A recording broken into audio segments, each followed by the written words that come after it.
veio sobre mim a mão do Senhor. E me levou pelo Espírito do Senhor e me deixou no meio de um vale. Estava cheio de ossos, e me fez andar ao redor deles. Eram muito numerosos na superfície do vale. Então me perguntou: Filho do homem, acaso poderão reviver estes ossos? Respondi: Senhor Deus, tu sabes. Disse-me ele: Profetiza a estes ossos e dize-lhes: Ossos secos, ouvi a palavra do Senhor. Assim diz o Senhor Deus a estes ossos: Eis que farei entrar o Espírito em vós, e vivereis, e sabereis que eu sou o Senhor. Então profetizei segundo me fora ordenado. Houve um ruído, um barulho de ossos que batiam contra ossos e se ajuntavam, cada osso ao seu osso. Olhei, e eis que haviam tendões sobre eles, e cresceram as carnes, e se estendeu a pele sobre eles, mas não havia neles o Espírito. Então ele me disse: Profetiza ao Espírito, e dize-lhe: Assim diz o Senhor Deus: Vem dos quatro ventos, ó Espírito, e assopra sobre estes mortos, para que vivam. Profetizei como ele me ordenara, e o Espírito entrou neles, e viveram, e se puseram em pé, um exército sobremodo numeroso. É uma alegria poder estar com vocês todos os momentos, participando desse nosso encontro diário, aqui todas as manhãs, quando nós temos essa oportunidade para juntos clamarmos ao Espírito Santo e, ao mesmo tempo, também temos a oportunidade de ouvir a sua palavra. Eu costumo dizer em minhas igrejas, sempre quando eu prego, e aqui eu também aproveito e já deixo um abraço bem carinhoso e especial para os meus irmãos que estão nos acompanhando também, nos assistindo cada um em suas casas. Um beijo no coração dos irmãos aqui do Distrito do Cerrado, em Sorocaba.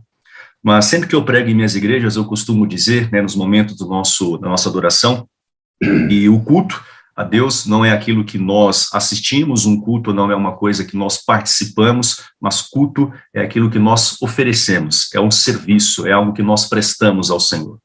E nesse culto nós temos cânticos, nós temos momentos de oração, nós temos ali momentos de testemunho, nós temos diversas partes, elementos que compõem o culto, como é o caso desse nosso encontro aqui na sala 57, mas existe um momento alto do culto, da celebração ao Senhor, que é a mensagem. Porque esse é o momento em que especificamente o Espírito Santo fala, o Senhor Deus fala. Quando nós estamos cultuando a Deus, nós falamos para Ele, nós cantamos para Ele, nós oramos a Ele, testemunhamos da glória dEle, mas no momento em que a mensagem é aberta, não é o homem mais quem fala, é o Espírito Santo de Deus quem está falando. Então, nessa manhã, o meu desejo, a minha oração é para que o Espírito Santo, esse mesmo Espírito que foi responsável por toda a inspiração da Escritura Sagrada, que ele vem agora também trazer à nossa mente a iluminação do alto, para que a gente compreenda tudo aquilo que ele deseja que nós aprendamos, saibamos e, claro, também coloquemos em prática ao longo desses próximos dias. Quero convidar você a abrir comigo a sua Bíblia na carta de Paulo aos Gálatas, no capítulo de número 5. Eu quero, queridos, aqui dividir com vocês uma breve reflexão acerca da vida cristã. Como nós devemos viver a vida cristã? É verdade que muitos de nós que estamos aqui já somos adventistas ou cristãos em geral, há alguns bons anos de nossa caminhada aqui nesse mundo. Eu, por exemplo, estou atualmente com 31 anos de idade. Dos meus 31 anos, eu creio que os 31 eu passei dentro da igreja, afinal eu sou de berço adventista, mas a minha caminhada mesmo com Cristo, no momento em que eu sou batizado, eu fui batizado com 12 anos de idade, ela começa a partir desse ponto, então, porque é o momento em que eu me recordo, em que eu começo a ter uma experiência de fato mais profunda com Deus. Antes, como quando criança, a minha comunhão com Deus, a minha vida cristã, ela era limitada por aquilo que meus pais me incentivavam, os meus pais me orientavam, me ensinavam, mas na minha adolescência, dos meus 12 anos para cima, a minha vida cristã, ela começa a ter um rumo, vamos dizer, por conta própria, Eu mesmo começo a direcionar a minha vida, fazendo as minhas próprias escolhas e tendo os meus hábitos particulares também de comunhão com Deus. Mas a verdade é que, então, hoje estou aí com quase 32, então quase 20 anos se passaram desde o meu batismo, e a verdade é que muitas vezes passam-se 20 anos de cristianismo, 30, 40, 50, e ainda assim muitos de nós não aprendemos o que é viver uma vida cristã genuína. né? E eu creio que eu também falo aqui a pessoas que estão há mais tempo do que eu nessa caminhada, ou talvez há menos tempo, alguns que estão começando agora, o que nós chamamos de bebês na fé, né, os bebês espirituais, que estão naquele leite espiritual ainda, o leitinho materno, e estão crescendo, se desenvolvendo, e pode ser também que numa certa fase da sua vida, da sua experiência, você também se questione sobre como é possível viver uma vida que agrade a Deus, uma vida cristã. Deus nos criou para a sua glória, Deus nos criou para Ele, a razão pela qual o Criador nos fez a sua imagem e semelhança é para que nós vivêssemos por Ele e vivêssemos para Ele também. Perdão. Nós vivêssemos por Ele e vivêssemos para Ele também. Quer dizer, o homem existe para viver para a glória de Deus. Não à toa que o apóstolo Paulo, em uma de suas cartas, ele chega até a destacar, né? Quer comais, quer bebais, ou façais qualquer outra coisa, fazei tudo para a glória de Deus. Mas nós temos muito bem claro em nossa mente, queridos irmãos, a responsabilidade cristã, a ordenança da vida cristã, os mandamentos de Deus, as regras que compõem a nossa conduta moral, a nossa vida de forma geral, o nosso cristianismo de forma geral. Entretanto, muitas vezes nos falta a prática daquilo que de fato é a essência do cristianismo. E quando eu vou para Gálatas, eu vou encontrar um grupo de crentes que vivia talvez uma crise bem semelhante à nossa. Antes de lermos o texto aqui, permita-me rapidamente dar a você uma breve contextualização da cultura, da sociedade, dos irmãos da Galácia, para que você compreenda, primeiramente, o que é que Paulo pretendia com essa carta, e especificamente o capítulo 5, que nós vamos ler juntos nessa manhã, o que é que ele pretendia, através desse capítulo, dentro do contexto da carta, ensinar, orientar aos irmãos gálatas, a quem ele dirige essa sua epístola. Muito bem, amados, quando nós voltamos ao primeiro século do cristianismo, nós vamos encontrar um grande desafio que a igreja apostólica, a igreja primitiva, ela tem vivido. E o desafio é uma coisa boa, e oxalá se todos nós tivéssemos esse mesmo problema, é o problema do crescimento do número de crentes. A igreja, ela tem experimentado um crescimento explosivo, fenomenal, vamos dizer assim. Afinal, muitos irmãos estão abraçando a fé, estão aceitando o evangelho. E o próprio Jesus, ele já havia, de certa forma, profetizado aos 12, aos discípulos, né, de que esse crescimento de fato aconteceria porque ele próprio lhes concederia o Espírito Santo. Em Atos 1, verso 8, o Senhor Jesus lhes havia dito, vocês receberão o poder. Veja, é curioso você perceber que Jesus, ele não condicionou a vinda do Espírito Santo, ele afirmou a vinda do Espírito Santo, ele virá. E quando ele vier, vocês vão receber o poder. É claro que para que os discípulos recebessem esse poder do Espírito, eles gastaram tempo em comunhão, em oração, em confissão de pecados, em arrependimento, participando juntos em comunidade, como nós fazemos aqui. Pastor Wagner e demais pastores, amigos, uma das coisas que eu mais prezo nessa sala, que eu mais amo e é o que me motiva a sempre, quando possível, estar aqui participando com vocês, é justamente essa busca pelo Espírito Santo. Meus irmãos, eu sou apaixonado pela pessoa do Espírito Santo. E me entristece o coração muitas vezes saber que há muitos cristãos que, infelizmente, por razões muito equivocadas, eles não aceitam a pessoa do Espírito Santo, rejeitam a sua divindade, rejeitam a sua personalidade, não conhecem a fundo o que a Escritura nos fala sobre esta pessoa tão importante da divindade, que é o Espírito Santo. É ele que nos convence do pecado, da justiça, do juízo, é ele que nos guia a toda a verdade, é ele que, segundo Romanos, também intercede por nós com gemidos inexprimíveis, é ele quem nos ensina a orar, é ele que coloca palavras em nossa boca quando elas nos faltam em ocasiões oportunas, é ele quem nos motiva em nossa caminhada cristã, é ele quem a cada manhã fala aqui através da boca dos homens e mulheres de Deus que vêm aqui compartilhar mensagens conosco nesta sala, em nossas igrejas a mesma coisa. O Espírito Santo, ele está presente em toda a nossa vida. Curiosamente, o livro de Atos, eu já ouvi vários dizerem, e eu concordo com isso, que o livro de Atos dos Apóstolos na Bíblia deveria ser chamado de Atos do Espírito Santo, porque a personagem que mais aparece no livro é o Espírito Santo. Ele é a pessoa que está do começo ao fim guiando toda a história da igreja primitiva. É verdade que Pedro prega e 3.000 se arrependem. É verdade que Paulo é convertido ao evangelho e depois se torna um apóstolo dos gentios e alcança centenas, milhares de pessoas com a sua pregação. Mas é o Espírito que fala através da boca de Pedro. Porque lembra que o Pedro, né, como eu costumo dizer, o Pedrão, por conta própria, ele jamais seria capaz de fazer 1/3 do que ele fez na ocasião do Pentecostes. Ele fez o que fez porque foi o Espírito quem esteve guiando a sua vida. Irmãos, portanto, o que eu quero dizer para vocês é que a igreja cristã, ela vivia esse crescimento movido pelo Espírito Santo que estava direcionando a igreja, mas claro, todo crescimento, ele tem os seus desafios, ele tem os seus problemas. E qual foi o problema que a igreja começou a enfrentar no momento em que o evangelho começa a se expandir para além dos muros da Judéia, como Jesus disse, né? Jerusalém, Judéia, Samaria e até os confins da terra. O problema é que alguns gentios começam a abraçar a fé. E você me diz, mas pastor, qual é o problema dos gentios abraçarem a fé? Não é problema nenhum, isso é motivo de glória, né? Como diz o nosso amigo pastor Adevaldo, bênção pura sem mistura. E é verdade, eu concordo com isso. Para nós é uma grande bênção, mas para a igreja do primeiro século, isso não foi tão bênção assim. Era uma bênção, mas havia umas ressalvas, na verdade. O ponto é, lembra que o cristianismo, ele nasce dentro do seio do judaísmo, né? O cristianismo, ele nasce em Jerusalém. Jerusalém é o berço da civilização judaica, é o berço do judaísmo, da religião judaica, e os primeiros cristãos, eles são, consequentemente, todos oriundos do judaísmo.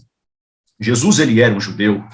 Os discípulos, eles vieram do judaísmo, certo? Lembra que o cristianismo, a princípio, ele é tratado até pelos judeus e pelo Império Romano como se fosse uma espécie de uma seita dentro do judaísmo, tá certo? Então, havia ainda uma forte relação do cristianismo com o judaísmo devido à questão da cultura, né? Afinal, os cristãos, eles são de origens judaicas, vamos dizer assim. E você se recorda, a Bíblia nos apresenta isso, que havia, nos tempos de Jesus especificamente, uma certa tensão dos judeus em relação aos gentios. Essa tensão ela era motivada por diversas razões, por vários aspectos. Dentre eles, o principal, a diferença religiosa, obviamente, uma vez que os judeus, eles são descendentes de Abraão, e por essa razão, eles são, então, filhos da promessa, e eles são partes da comunidade da aliança abraâmica. Lembra que Deus ele faz um pacto com Abraão, e nesse pacto Deus promete a Abraão um povo, uma descendência, e essa descendência Deus adota como sendo a sua própria descendência, o seu povo, são os seus filhos. Os filhos de Abraão se tornam filhos de Deus. E havia uma marca que distinguia, que separava, né, que sinalizava, sendo aqui redundante, uma marca que marcava todos aqueles que eram filhos de Abraão. E você conhece muito bem que a marca era a circuncisão. Então, Deus estabeleceu a Abraão uma lei que no 8º dia após o nascimento, todos os bebês do sexo masculino deveriam ser circuncidados, e desta forma, através desse ritual carnal físico, eles estavam espiritualmente sendo ligados à comunidade da aliança, à família de Abraão, o pai da fé. Pois bem, então, todos aqueles que passam pela circuncisão são filhos de Abraão, eles são judeus, eles são membros da comunidade da aliança. Todos aqueles que não são circuncidados, todos aqueles, então, que não são filhos de Abraão, eles não são membros da comunidade de aliança. A estes não circuncidados, não filhos de Abraão, os judeus chamavam de gentios. Então, quem é o gentio? A grosso modo, gentio é todo aquele que não é judeu, aquele que não pertence à comunidade abraâmica, né? Ou então à aliança abraâmica, certo?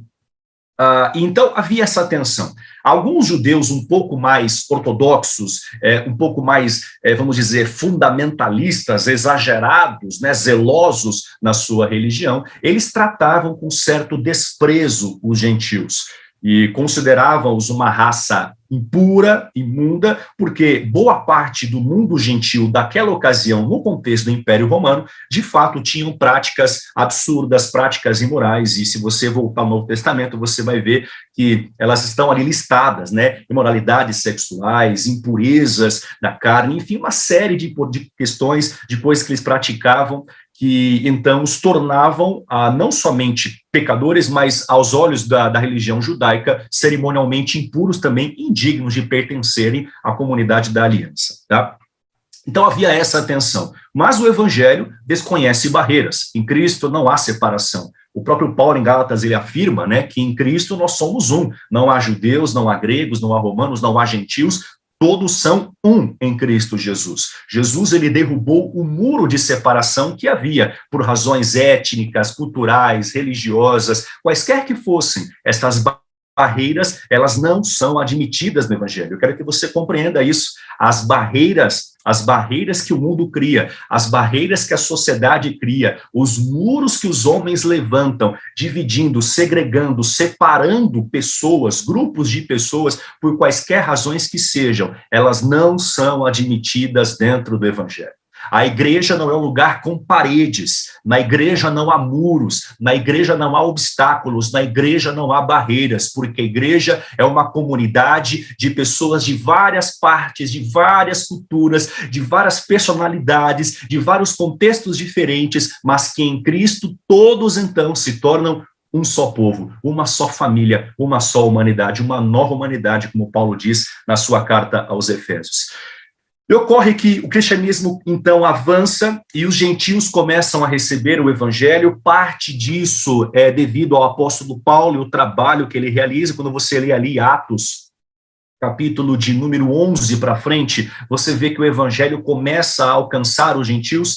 Na verdade, até um pouquinho antes, né? Se você for ver Atos 8 ali, quando Filipe encontra o eunuco ele é um gentil, então você já tem a conversão ali de um gentil também ao evangelho, mas de forma explosiva e mais intensa, esse crescimento ele é mais relatado a partir de Atos 11, né? Quando na Antioquia, pela primeira vez, os crentes em Jesus, eles são chamados de cristãos também.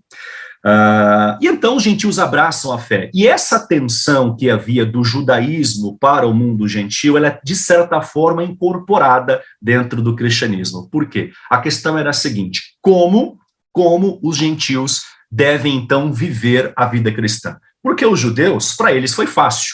Era só manter os mesmos padrões, os mesmos hábitos que eles vinham até então. Certo? Mas os gentios, que vinham de hábitos estranhos, de práticas estranhas, imorais, bem assim, vis, inclusive, alguns deles, né? Como eles deveriam, o que era esperado deles, né? Como eles deveriam viver a vida a partir daquele momento. E eu sei que parece uma questão muito simples, mas para aquele contexto não foi. O apóstolo Paulo foi responsável por plantar a igreja na Galácia. Foi ele quem evangelizou a região e plantou ali uma igreja e levou ali as pessoas daquela cidade, os irmãos, ao evangelho, né? Foi ele quem converteu ali os crentes da Galácia.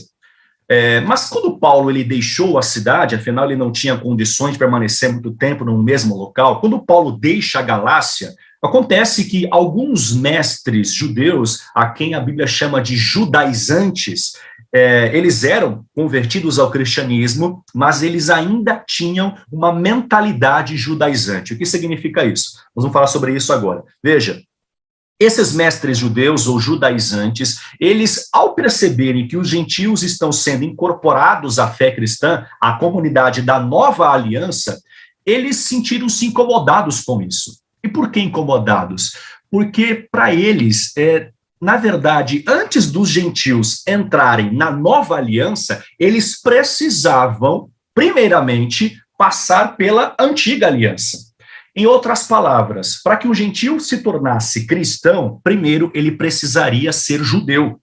E para ser judeu, qual era o processo? Bem, o mundo do livro de Atos dos Apóstolos, você tem ali dois grupos, né, que aparecem no livro de Atos, que são os prosélitos e os tementes. Os prosélitos são aqueles gentios que se converteram ao judaísmo, né, aceitaram as normas do judaísmo, e você tem os tementes, que são aqueles que se simpatizam com o judaísmo, mas não têm um compromisso firmado, não são totalmente, vamos dizer, batizados, né? Vamos usar essa linguagem mais igrejeira nossa para você entender o que eu estou dizendo. Então, os tementes são os simpatizantes que frequentam, participam, gostam, amam, assistem ao Novo do tempo, mas não se batizam, né? Eles não são membros efetivos daquela comunidade.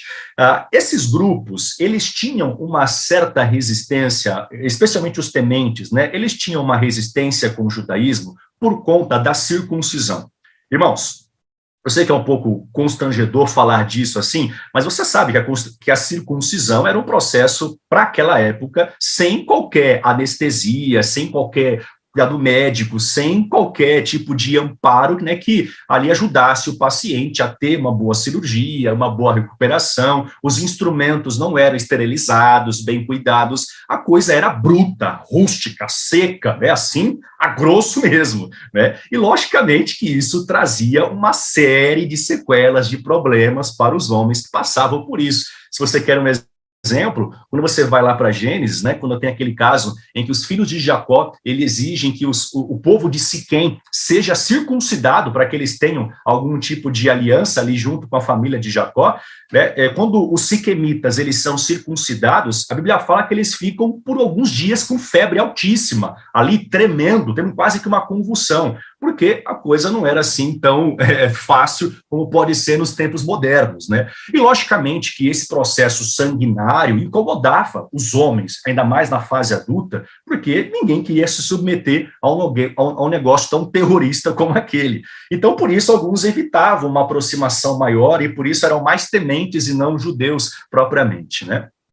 E essa questão da circuncisão, ela incomoda tanto os gentios que alguns deles começam a se recusar a abraçar o evangelho, justamente porque, se é necessário passar pela circuncisão, né, para que eles sejam inseridos na antiga aliança, para que depois disso tudo, fazendo as práticas da antiga aliança, eles possam ser aceitos da nova aliança, para eles isso era um fardo muito pesado. Meus irmãos, isso aqui para nós é um alerta de que muitas vezes nós impomos sobre aqueles que não são convertidos ainda um fardo muito pesado, a tal ponto que eles se julgam tão indignos, tão imerecedores, tão fracos, que eles jamais, então, desejam a conversão de suas vidas. Cuidado para você não impor sobre as pessoas um fardo maior do que aquele que o evangelho por si só já apresenta. Cuidado para você não exigir da pessoa uma cruz maior do que ela mesma pode suportar. Uma cruz maior do que aquela que o próprio Jesus exige dela ao longo do seu discipulado cristão. Cuidado para, na tentativa de receber pessoas que são genuinamente convertidas, você, na verdade, não esteja repelindo pessoas do céu e mandando-as para a sua própria perdição. Nós somos um povo que abraça, nós somos um povo que recebe. É claro que nós temos algumas questões que são necessárias para que membros sejam aceitos em nossa comunidade, mas nós não devemos fazer disso um fardo para as pessoas, porque afinal o evangelho, ele não é um fardo, o evangelho é a libertação do fardo, o evangelho é o alívio desse jugo pesado que as pessoas já suportam lá fora por conta de seus pecados. Mas, queridos irmãos, eu quero chegar aqui no texto, né? Então, veja, ocorre que essa tensão ela tem acontecido e a igreja da Galácia, ela está sendo fortemente influenciada por essas ideias judaizantes, em que esses mestres judaizantes, eles dizem, vocês não vão ser salvos pela fé em Cristo se vocês primeiro não se submeterem à lei de Deus. Em resposta a isso, Paulo escreve a sua carta aos Gálatas, como nós temos aqui na Bíblia. E perdoem-me a expressão, mas Paulo aqui, ele entra de sola, né, no peito dos Gálatas, quando ele vai escrever essa carta. Repare que Paulo, ele não é nem um pouco assim, gentil, amoroso, quando ele escreve essa carta. Você percebe que ele está bem enérgico, ele parece estar um pouco irritado com o que ele está sabendo sobre a condição da Galácia. Tanto que lá no capítulo 1, verso 6, ele diz, Gálatas insensatos. Olha só o que ele fala. Gálatas insensatos, quem vos perverteu do evangelho de Cristo? Ele diz, né, ainda que um anjo pregue um evangelho diferente daquele que nós, os apóstolos, temos anunciado, que ele seja anátema. Meus irmãos e irmãs, nós vivemos numa época em que o evangelho cada vez mais tem sido pervertido, diluído e substituído por mensagens de autoajuda, mensagens motivacionais, verdadeiras palestras de motivação, de incentivo, mas não são mensagens de conversão, não são mensagens de arrependimento que levam o pecador a reconhecer a sua culpa e confessar o seu pecado.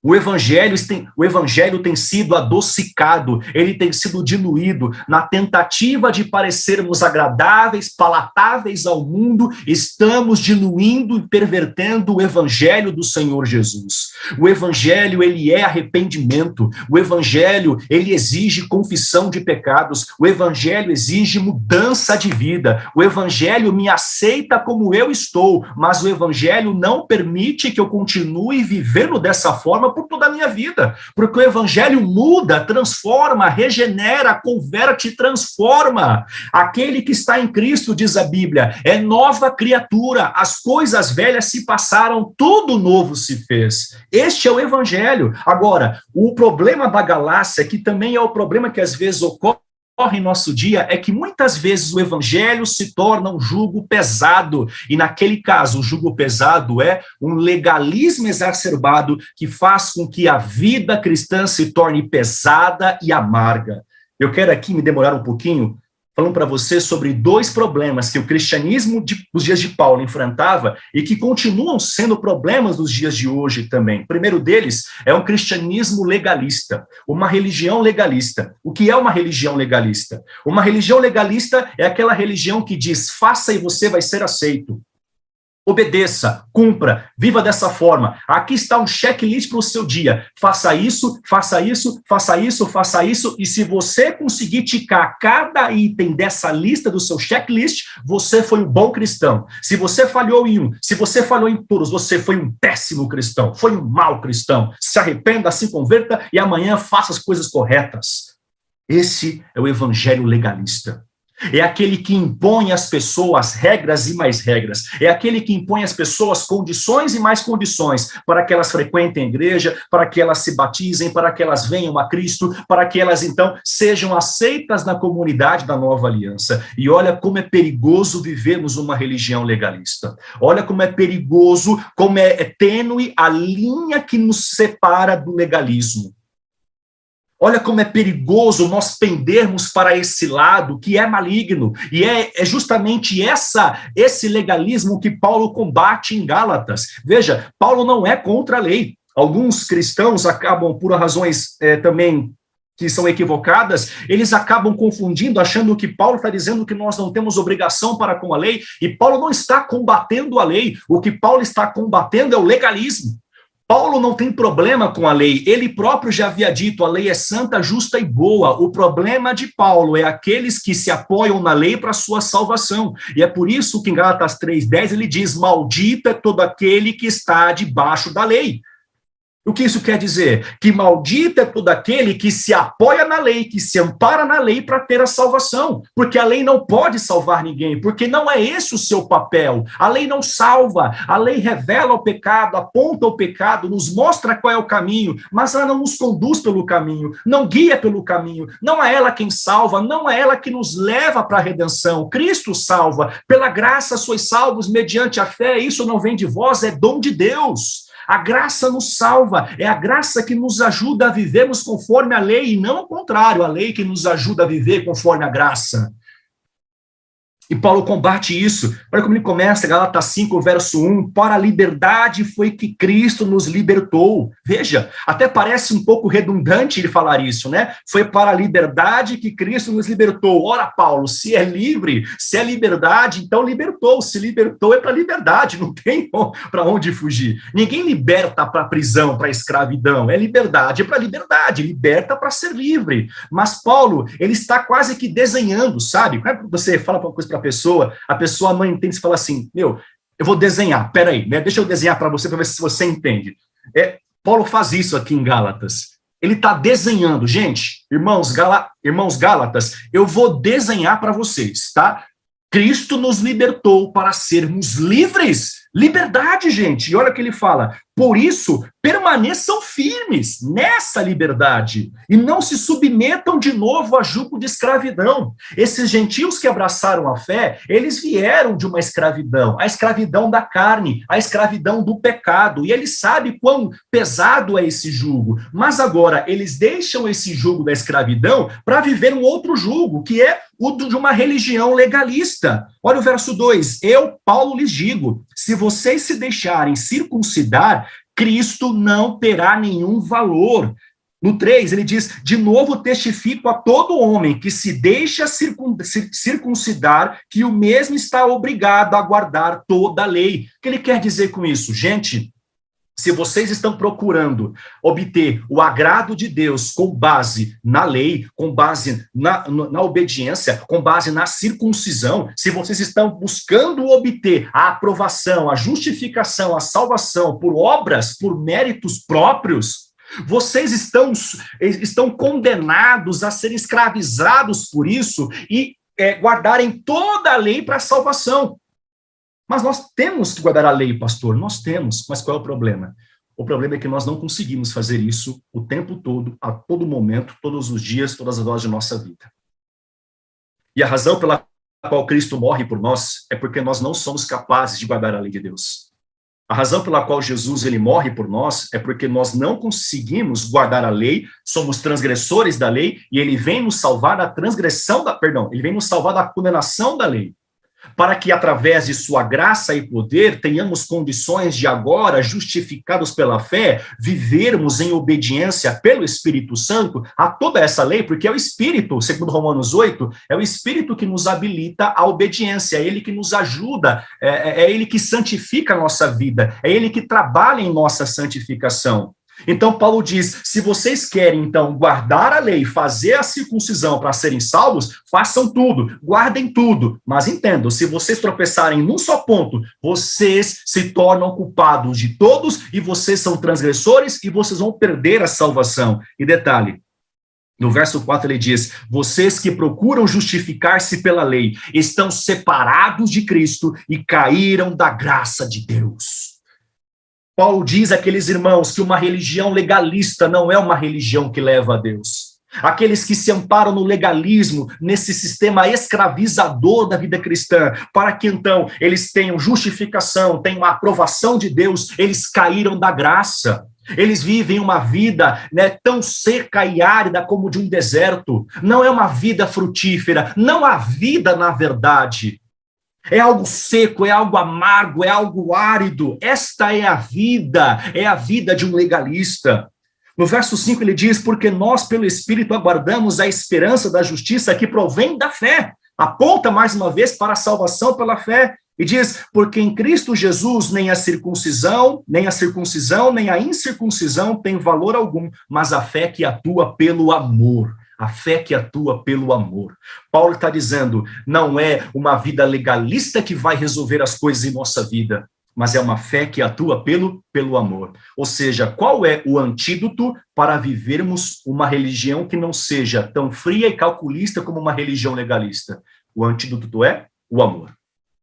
Quando entendemos que a essência da lei de Deus é o amor, então o fardo se torna mais leve. Nós somos, então, livres, libertos desse jugo opressor de uma religião legalista. Porque o verdadeiro cumprimento da lei é o amor. Não à toa que Jesus ele havia dito, ame o Senhor teu Deus, todo o seu coração, todas as suas forças, todo o seu entendimento, e ame o teu próximo como a ti mesmo. Não é que Jesus aboliu todo o resto e falou só apenas isso, mas Jesus ele sintetizou toda a essência da lei na Bíblia em 2 pontos, em 2 frases, amar a Deus e amar ao seu próximo. Guardar a lei de Deus, irmão querido, é amar. É amar a Deus e é amar também ao seu semelhante. Bem, mas até aqui eu falei sobre um problema. Eu falei sobre o problema de uma religião legalista. É um extremo perigoso, fatal, diabólico. Mas agora eu passo a falar sobre um outro extremo perigoso também.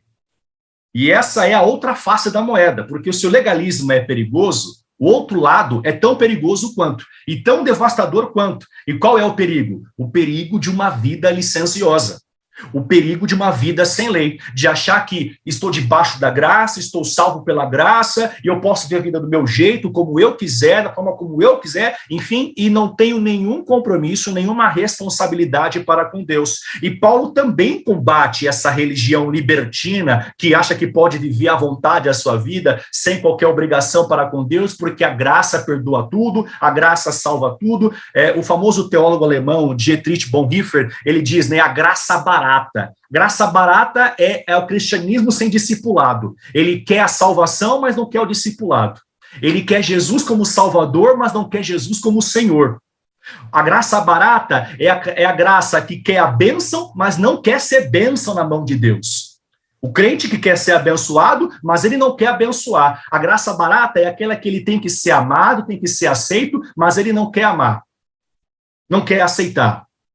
Essa é a graça barata, né? Ele vive do jeito dele e não se submete à vontade de Deus, não cumpre aquilo que Deus quer. Ele quer o batismo, mas não quer o arrependimento, não quer a confissão de pecados. Isso é graça barata, é uma religião licenciosa, é uma religião libertina, é uma religião que é incompatível também com o evangelho.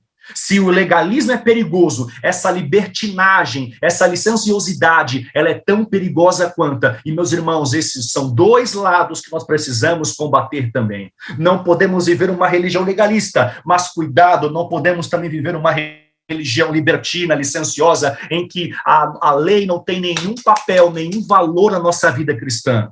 E olha o verso 13. Porque vocês, irmãos, foram chamados à liberdade, mas, olha o que ele diz, não usem a liberdade para dar ocasião à carne.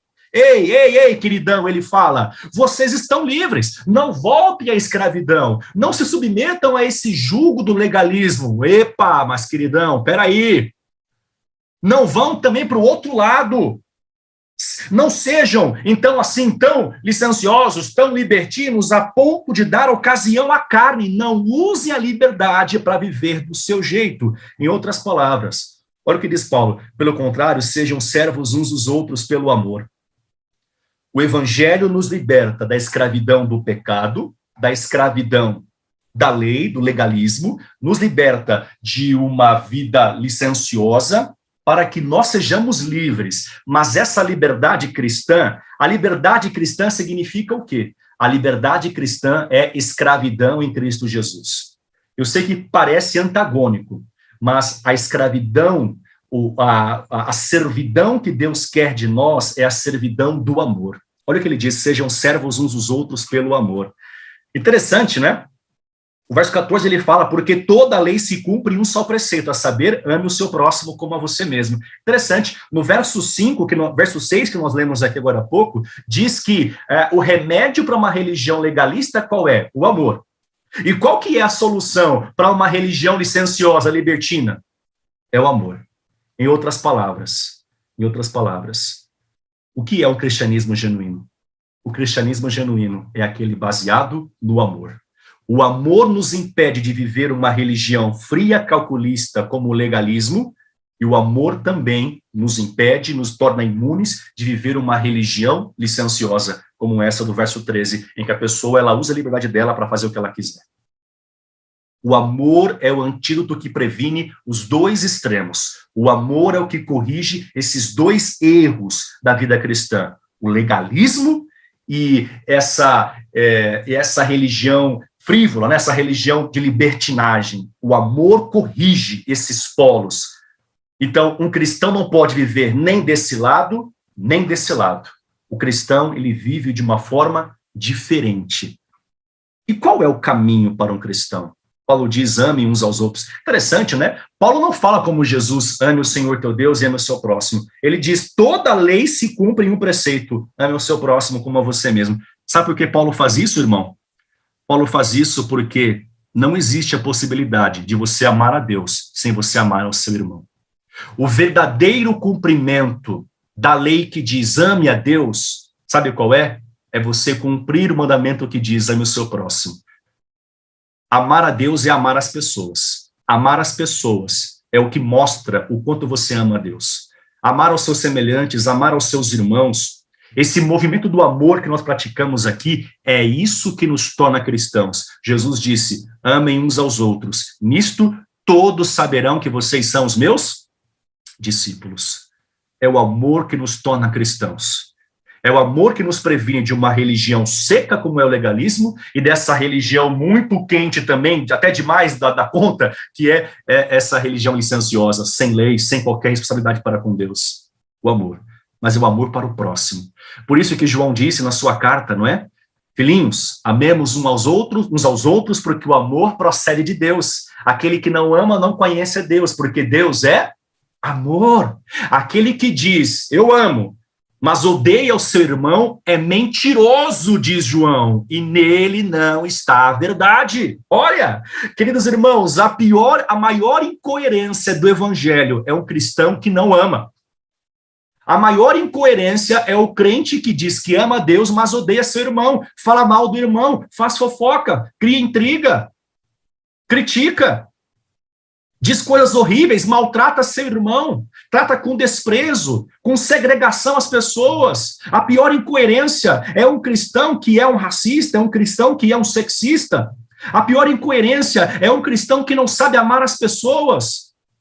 Ellen White tem uma frase no livro A Ciência do Bom Viver que eu amo, é linda. A frase dela é a seguinte: o maior argumento a favor do evangelho, o maior argumento a favor do evangelho é um cristão que ama e é amável.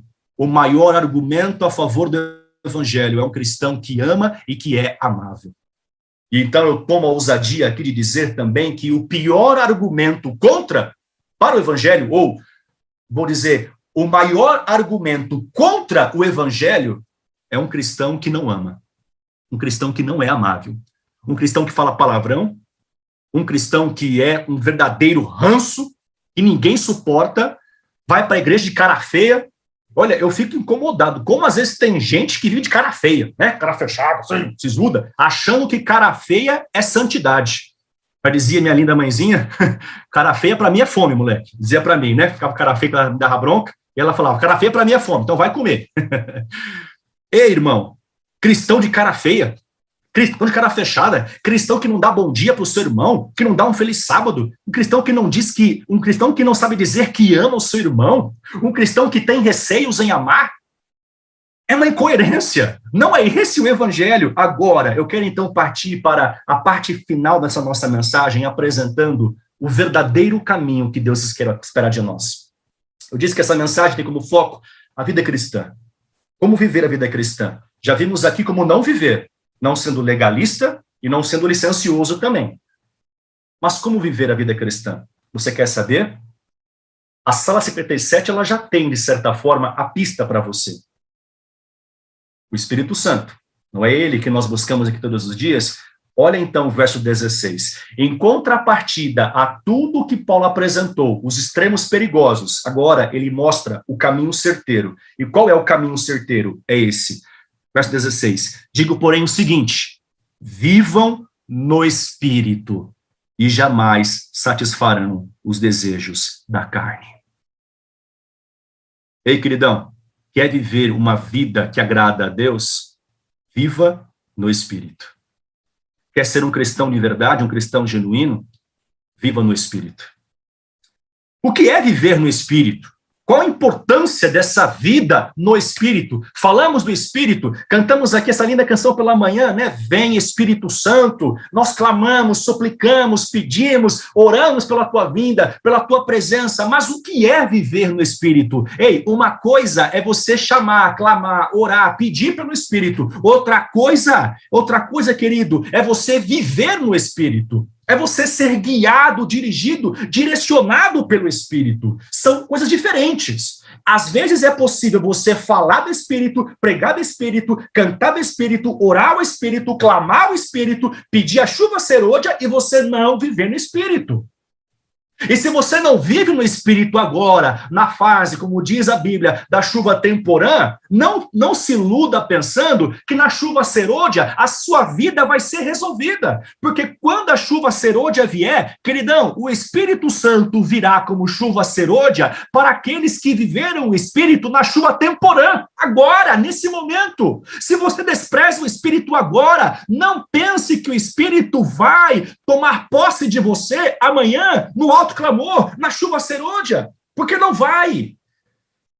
A vida do Espírito começa nesse momento. Os que estão em Cristo Jesus, diz Romanos 8, eles vivem no Espírito, uma vida guiada, controlada, dirigida pelo Espírito. Ele é o nosso novo Senhor. E ele diz no verso 17, porque a carne luta contra o Espírito.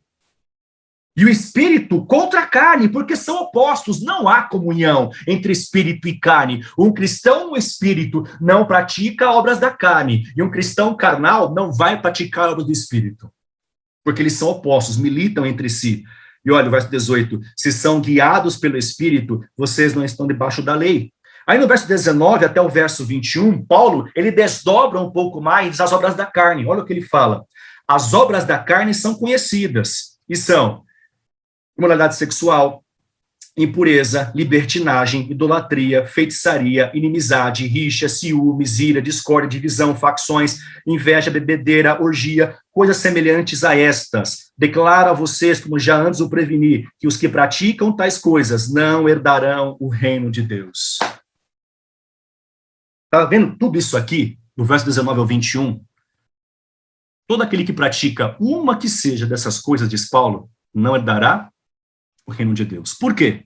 Porque estas obras, que ele chama de obras da carne, em outras partes da Bíblia aparecem como concupiscências da carne ou concupiscência dos olhos, as obras da natureza carnal, né, a natureza humana, essa com a qual nós nascemos, que por si só já é pecaminosa, como disse Davi no Salmo 51, né, em pecado me concebeu a minha mãe.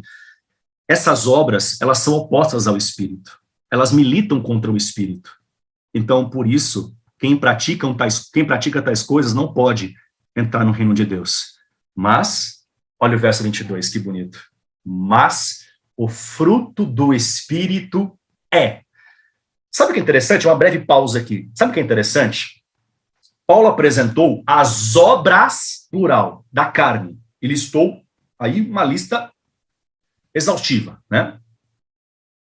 Aí no verso 22, você espera que ele vai contrapor as obras da carne citando obras do Espírito, né? E vai listar uma outra série de adjetivos exaustivos também. Mas ele não faz isso. Por uma razão curiosa, Paulo apenas diz assim, o fruto singular, o fruto do Espírito é. O fruto do Espírito é.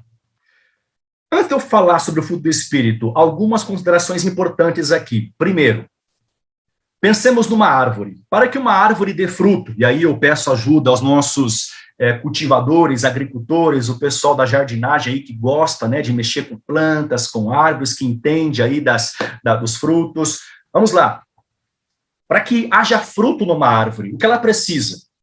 Bom, você vai dizer uma série de coisas, né? Ela tem que ser plantada, adubada, tem que ser regada, tem que podar uns galhos assim e tal, fazer isso, uma série de cuidados para que haja o fruto. Eu concordo, realmente. Mas, em essência, eu diria que uma coisa a árvore precisa. Ela precisa ter vida dentro de si. Em suas seivas tem que correr vida. De seus troncos e galhos tem que correr vida. Para que ela dê fruto, ela tem que ter vida. Uma árvore morta não dá vida. Perdão, não dá fruto. Lembra da figueira que Jesus encontrou, aquela figueira seca, e ele amaldiçoou? Por quê? Porque ela estava sem vida, seca. Uma figueira seca não serve para nada. Por isso Jesus faz o quê? Ele amaldiçoa. Para mostrar aos discípulos que um cristianismo seco, improdutivo, não serve para nada. É igual o sal. O sal no saleiro não serve para nada. O sal só presta quando? Quando ele é misturado ao alimento. Aí ele tem sentido. Caso contrário, serve para nada. Jesus disse isso, né? Serve para nada, a não ser para ser pisado pelos homens, mas para comer, não serve. O fruto do Espírito. Para que nós produzamos esse fruto em nossa vida, para que o Espírito produza esse fruto em nós, o que é preciso? Nós temos que ter vida dentro de nós. De quem vem a vida? Do Espírito Santo. O Espírito Santo, quando ele habita o crente, quando ele faz morada no crente, por ocasião da conversão desse crente, Então ele dá vida a esse crente. Lembra que disse Paulo em Efésios 2? Vós estáveis mortos em vossos delitos, mas ele, falando de Deus, ele vos deu vida.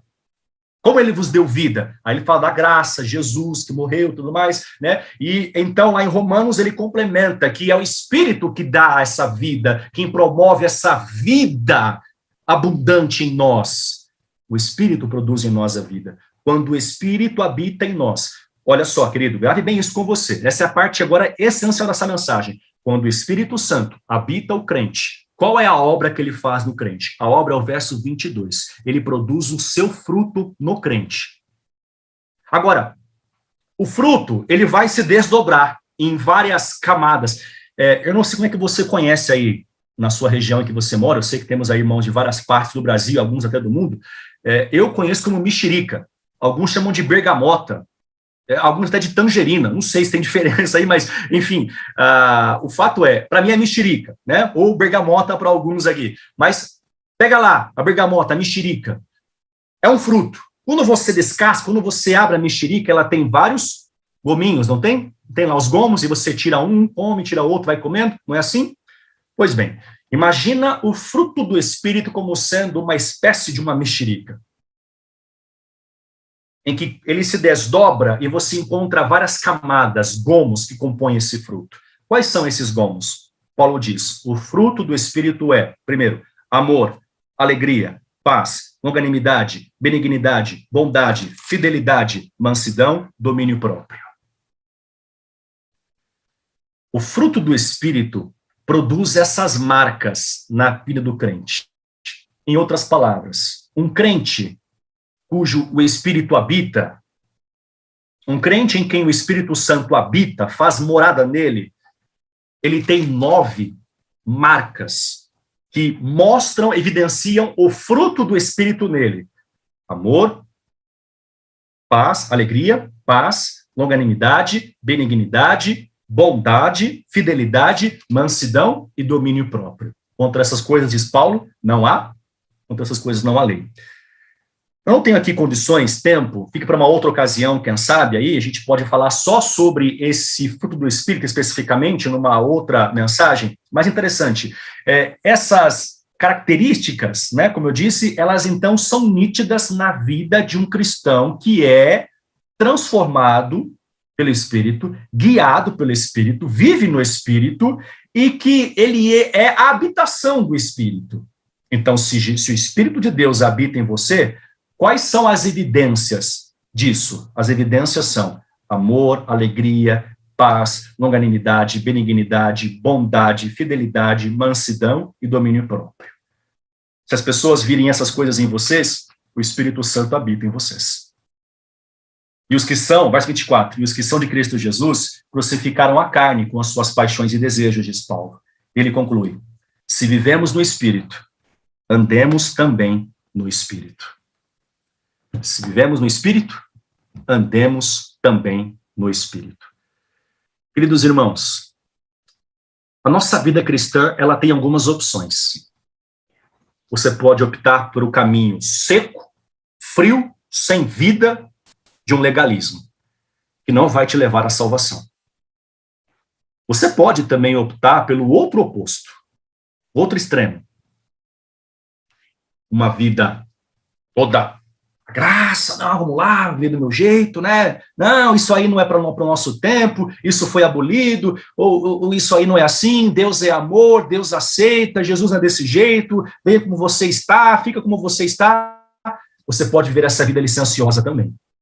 Mas ela também não é a vida que Deus quer de você e não vai levá-la à salvação. Agora, você tem a terceira via que Deus apresenta, que é não a terceira, mas é a única, na verdade. Esses aqui são desvios. O caminho é esse aqui. O caminho estreito é esse, a vida no Espírito Santo. O meu apelo para você que me ouve aqui nessa manhã, querido amigo e irmão, se nós oramos pelo Espírito Santo no começo desta reunião, se nós pedimos para ele dirigir a sala e a nossa vida também, se nós estamos aqui sempre clamando, se uma das marcas desta sala, das ênfases, né, que nós temos, aquelas 4 ênfases, se uma delas é a figura do Espírito Santo. Não façamos, meus irmãos, a nossa vida do Espírito Santo só um alvo, um objetivo, uma meta a ser conquistada, receber o poder dele, as bênçãos dele, a intercessão dele. Não façamos do Espírito só um slogan da nossa vida cristã, um jargão religioso. Façamos do Espírito o nosso modo de vida. Se andamos no Espírito, se vivemos no Espírito, andemos também no Espírito. Se o Espírito habita em nós, as evidências, elas serão claras. O mundo verá isso. Não vai ser preciso você dizer, olha, gente, o Espírito habita em mim. Se o Espírito genuinamente habita em você, o mundo vai ver isso em você. Então, que hoje a sua oração seja, Espírito Santo, faça morada em mim. Porque se o Espírito Santo fizer morada em você, 9 coisas, 9 marcas vão ser vistas na sua vida, na sua conduta. Amor, alegria, paz, paciência, benignidade, bondade, fidelidade, mansidão e domínio próprio. Que o Senhor Deus vos abençoe e que seu Espírito faça morada em nós e produza as suas obras em cada um de nós também. Pai querido, obrigado, Senhor, pela graça que temos de receber o teu amor em nós. Nós amamos porque o Senhor nos amou primeiro, diz a tua palavra. Não fosse o Senhor nos amar, nós jamais poderíamos amar a ti e também aos nossos semelhantes. Mas porque o Senhor nos ama e esse amor flui em nós e através de nós, é que somos capazes também de jorrar desse mesmo amor para todos os que estão à nossa volta. E a nossa oração nessa manhã, Pai querido, é para que aquilo que nós ouvimos seja uma verdade em nossa vida. Que o mundo veja Jesus em nós. Que o Espírito realize esta obra, de fazer o nosso caráter mais parecido com o de Jesus. Transformar o nosso coração à semelhança do coração de Jesus. Há uma linda canção, Senhor, que diz, dá-me um coração igual ao teu. E é esse o nosso desejo, dá-nos um coração igual ao teu. Para que sejamos a igreja que ouvimos nesta outra linda canção, agora que ouvimos, para que sejamos esta igreja, aquela que sare o ferido, que rompa as correntes e liberte os cativos, que clareie a mente que está confundida, que fale a verdade, que mostre esperança com o seu olhar. Nós queremos ser essa igreja. A igreja nos moldes do bom samaritano que socorre os que estão pela estrada e com misericórdia os auxilia, os resgata e os restaura e cura suas feridas. Queremos ser, Senhor, esta igreja em movimento, como nós sempre falamos aqui, e que o amor seja esse motor propulsor desta sala, da vida desses irmãos, desta igreja a que pertencemos, para que amemos, para que o mundo seja contagiado com amor. Mas esta obra, Pai, como já mencionamos, será possível apenas com a habitação do Espírito Santo em nós. Habita em nós, Espírito Santo. Somos tua casa, somos tua morada. Faça de nós o teu templo. E que a nossa vida, toda ela seja dirigida, cada aresta do nosso viver seja controlada por ti, esteja sob o seu domínio. E que não haja 1 centímetro sequer da nossa existência que não esteja sob o seu controle. Guia-nos pela verdade e guia-nos para viver conforme a verdade também. Fazemos esta prece no nome do Salvador Jesus Cristo. Amém.